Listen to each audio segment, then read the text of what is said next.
Gerai, antras klausimas Neringos. Ką manot apie okupacijos neigimo paragrafą ir Tarybų Sąjungos simbolikos draudimą Lietuvoje?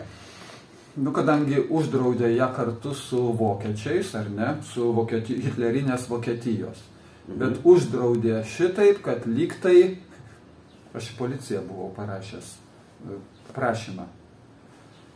Lietuviškas vytis ir ant herbo svastika. Nusiunčiau į policiją, policija pasakė, kad čia viskas teisėtai ir viskas gali tai būti naudojama, nes netamsiai raudonas fonas. O ten kitokios raudonos fonas, netoks atspalvis.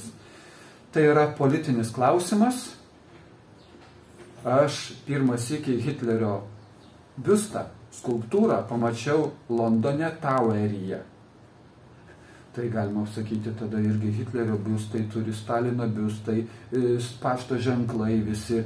Hitlerio pašto ženklus turiu 40 metų su Ostland antspaudu ir lietuviškais pašto, lietuviškai nugesinta ar ne, lietuviškam pašte.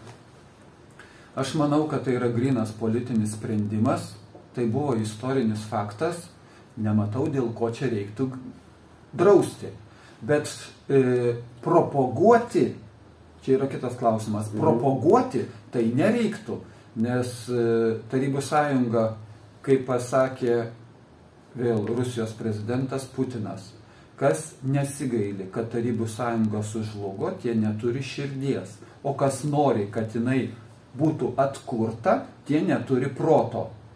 Tai nereikia nei hitlerinės Vokietijos atkurti, nereikia nei tos Tarybų Sąjungos. Tai yra istorinis faktas, propaguoti to nereikia kaip siekiamybės. Taip pat, jeigu lytinio pasitenkinimo būdas tam toks, kiti sakys, iškreiptas, tai nereikia to iškreipto būdo propaguoti kitiem, kad jisai vienas pats geriausias ir visi bandykime. Tai tiek.